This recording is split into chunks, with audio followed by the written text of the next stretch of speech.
Protesters have fought it. The federal government describes it as an act of environmental vandalism. For the last 9 months, conservationists have been trying to stop a road being built through the area. In a road through one of Australia's finest wilderness areas. It's a very charming lake, and it's a pity that it has to be flooded. I'm quite convinced that the power scheme is going to ruin the most scenic attractions of Lake Pedder and the Lake Pedder area. Briefly, the controversy is over a government plan for a big hydroelectric scheme. More than 70 have been arrested, including the leader of the Australian Greens, Dr. Bob Brown, and the head of the Wilderness Society, Kevin Parker, both of whom remain in jail today.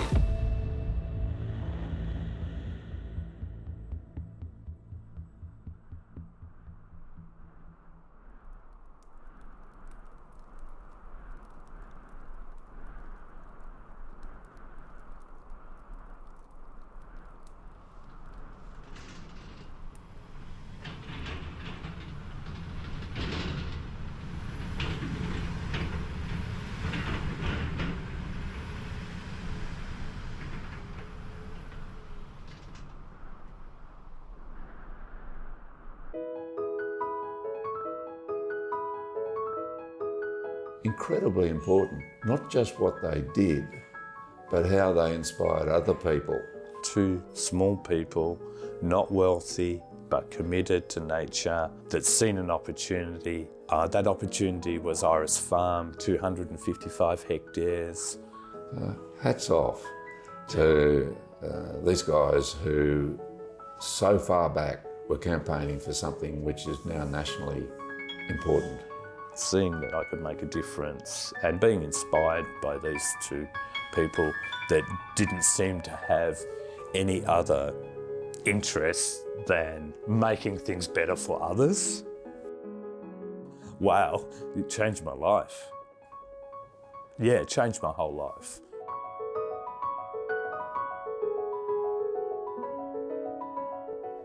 I suppose the Pedder campaign was probably the awakening for me when I first became involved in conservation. Briefly, the controversy is over a government plan for a big hydroelectric scheme. Lake Pedder, in a national park, would become part of an inland sea.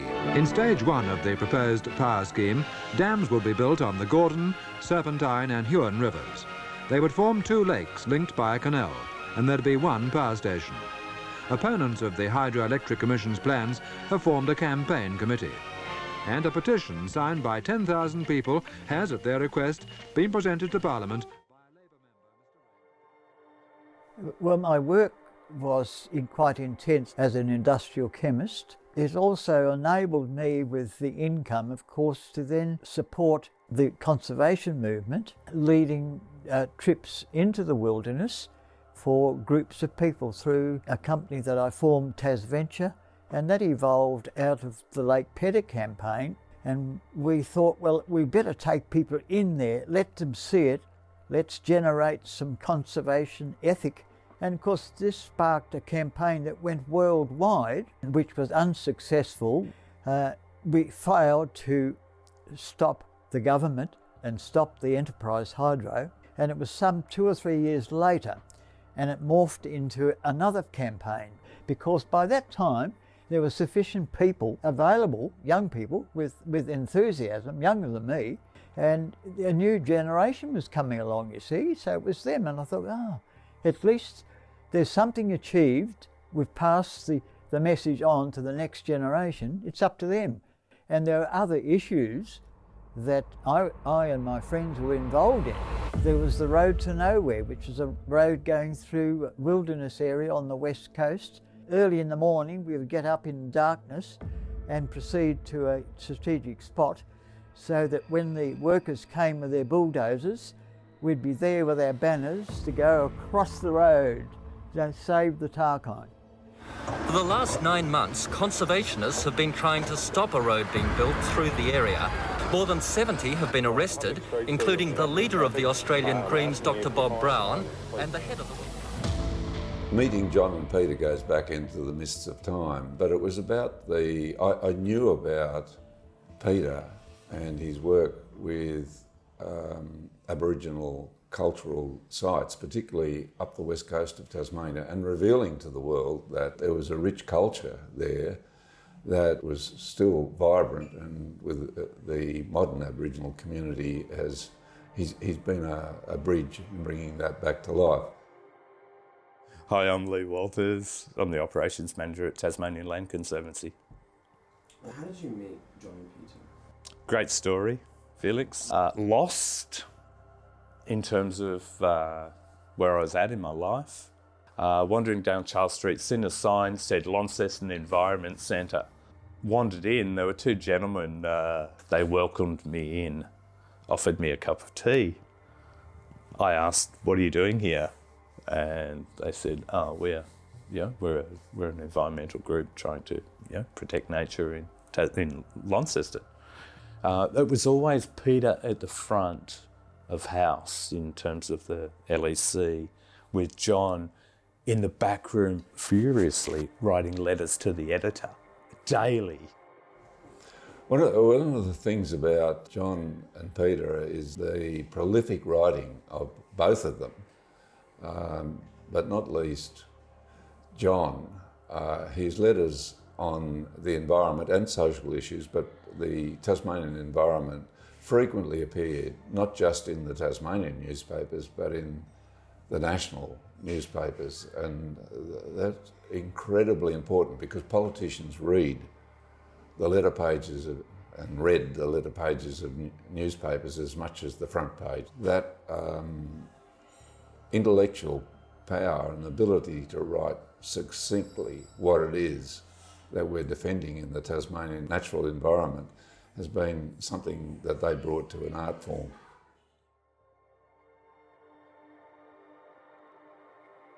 My name is John Wilson. Had a stroke and I don't speak very clearly.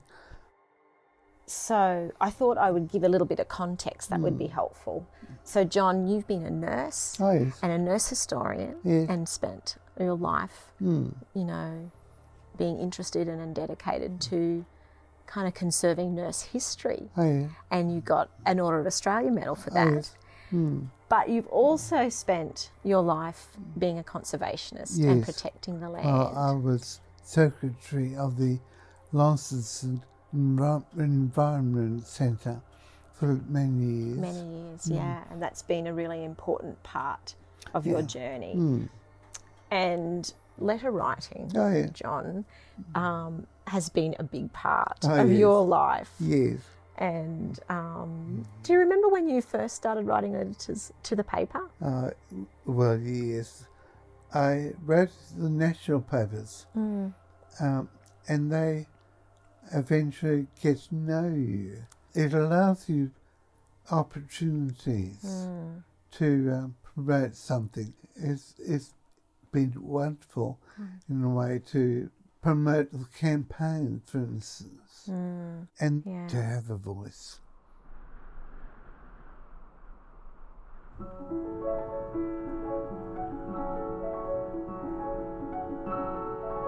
So Peter, you and John have been trailblazers, and one of the big things that you've done is to buy the land known as Iris Farm from their logging company to protect it. You were able to use Commonwealth legislation at the time to protect that as a private nature reserve and to establish a covenant so that it remained reserved for all of time.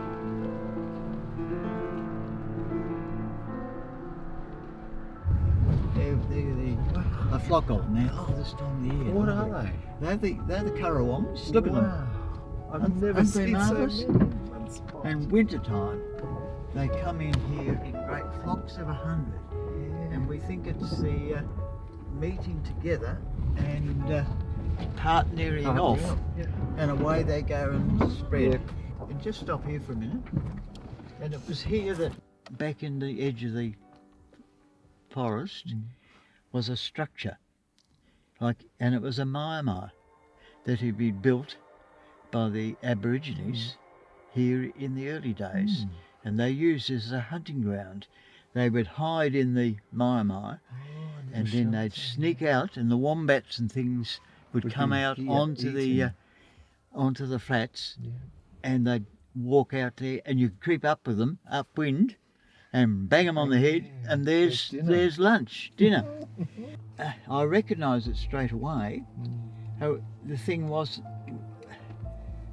what were we going to do? We had to then go to the press.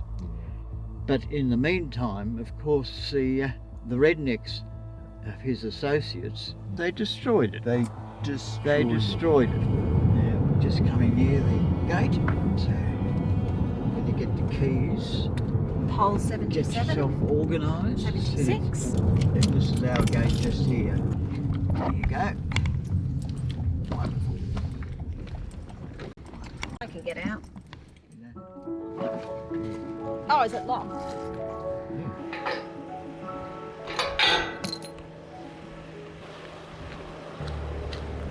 That could be somebody dumped a kangaroo here, you see, because this was locked, you see. Yeah. No, you see, that's the sort of place you're in. You know, we've intruded on their territory. Yeah. Stopping them doing what they want to do. Yeah. Hunting and shooting and four-wheel driving, or yeah. All right, well. In we go. Yeah. The lovely bright sun. It is, isn't it? Yeah. But not everyone was in favour of us buying into the Daisy Doll place, and we had some clear off greenies written on the road to our entrance place, and we had a couple of break-ins at the hut, and I had to call the police.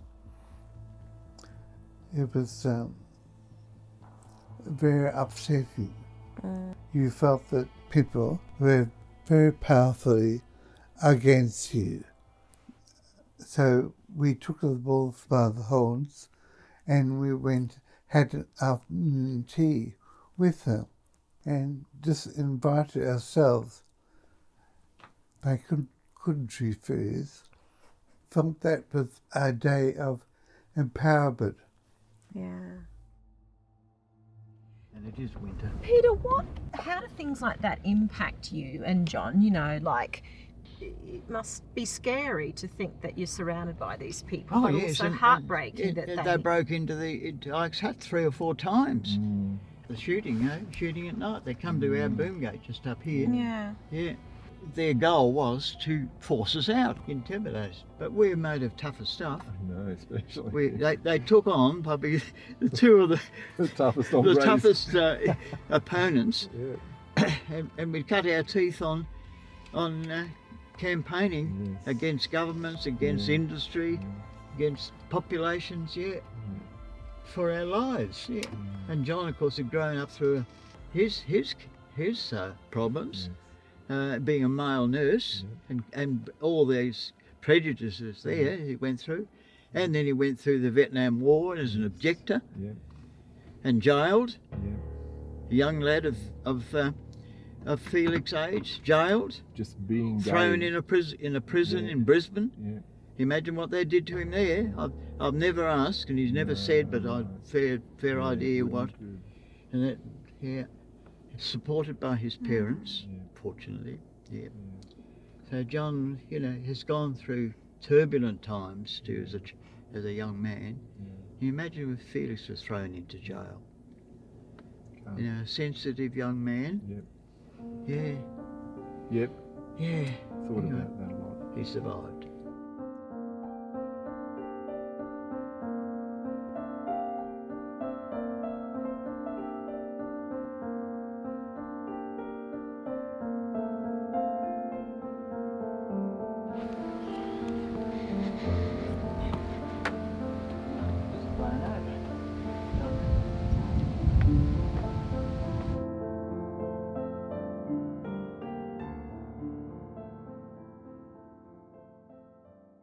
John and I decided when John's father had died that there was money there to purchase land, and that's how we came upon this piece of land that we're on now at Iris Farm.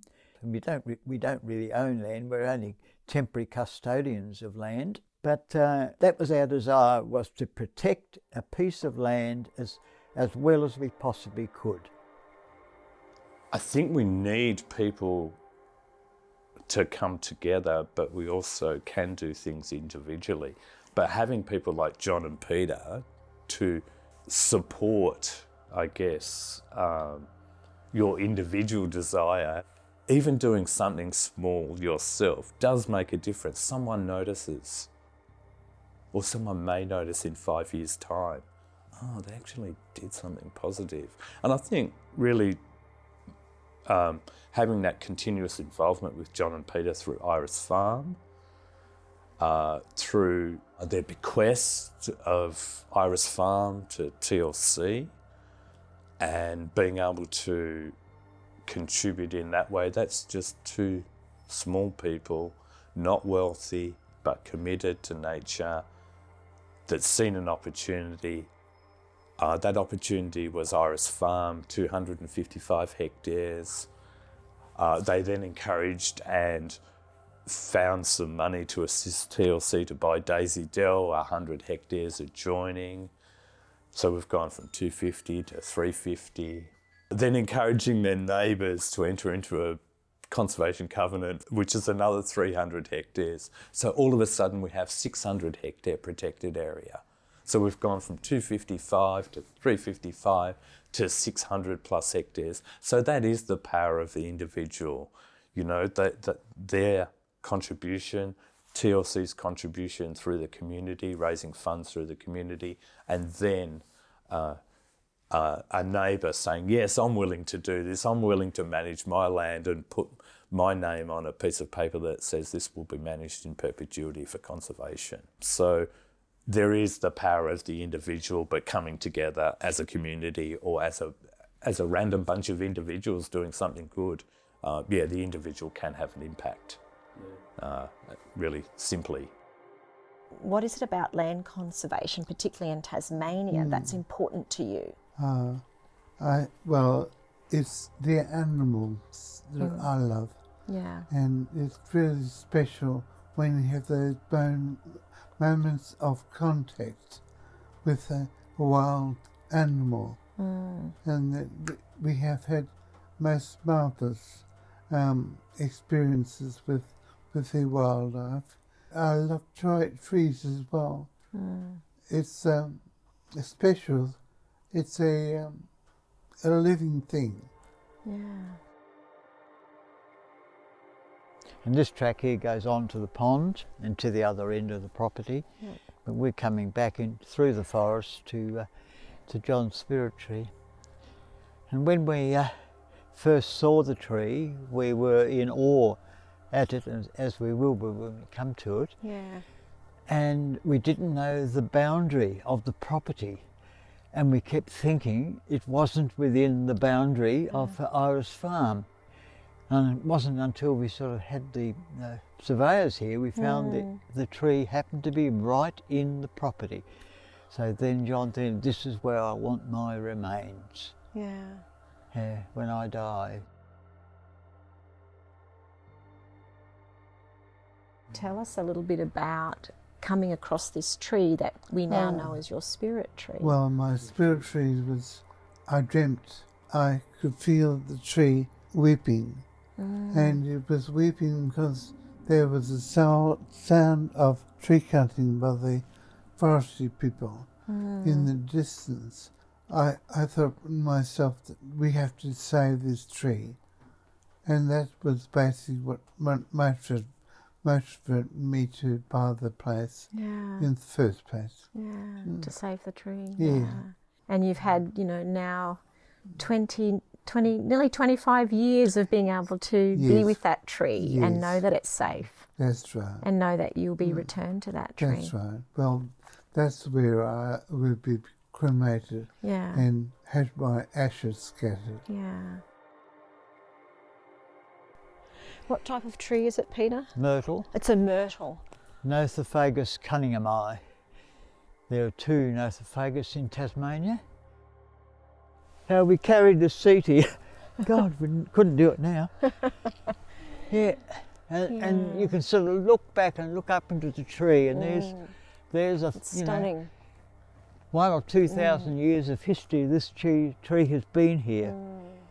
And think of the generations of humans, and the Aborigines, of course, would have been here at the time. So the whole thing does tell a story just by being with this tree.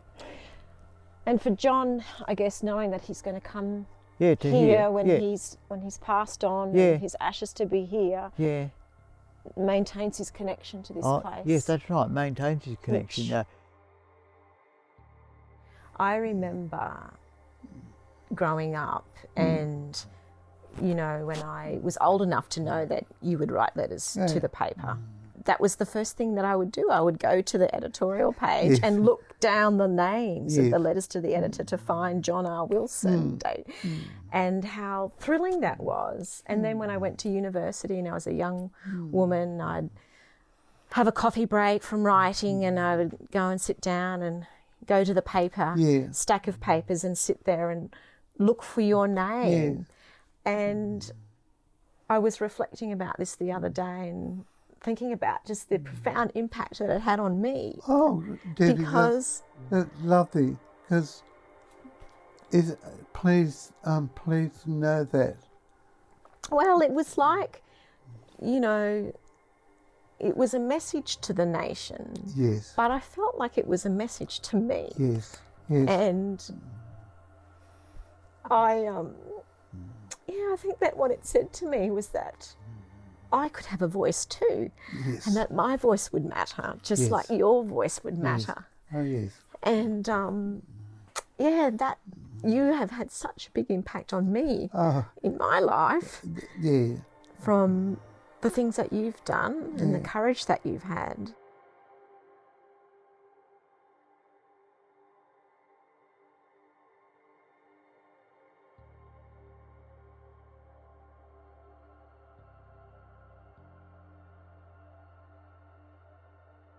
So Ike's hut, Ike, is named after John's father, Keith Hamilton Wilson, whose nickname was Ike. That's my pop, John's father, my mother's father, and he left his own legacy because of the way that he cared for his land up in central Queensland. He was a conservationist in some ways at heart, I think. He cared for the land. He thought about what it needed in the long term. He thought about how to support the property so that the property could support him. So Pop, John's father, is very much a part, I think, of Iris Farm. The legacy that he left in terms of his financial inheritance to John that allowed John to buy this property lives on. And now John and Peter are leaving their own legacy to Tasmania, to the next generations. Keith Hamilton Wilson is well and truly a part of this place. When you wouldn't know it was freezing outside, and here we are. You know, no wind, just a light draft from the south, and sitting in the sun, enjoying the warmth. And and we look over to Ike's tree, and Edna's tree is beside it. We'll walk down to Zelda's tree and Zelda's seat. So we've put these trees in as memorials to various people because they are meaningful to the area. See? So this is Zelda's seat. That's your mum's seat. Yeah. Another special memorial. Yes, sit there. Shall we have a little sit? Yeah. Do you remember when you chose to create this seat for Zelda, for Mum? Yes, well, I tried to do with John's aunts and uncles and, you know, the people that associated with his life and earlier, just so that there's a reminder. And we thought a seat was nice for your mum. Yeah, because they'd been here. Zeddy and Kelvin had been here. And so we thought a seat would be applicable. It's not going to last, it'll rust away and just be a pile of rubbish, but it'll always be known as Zelda's seat, even when there's no seat here.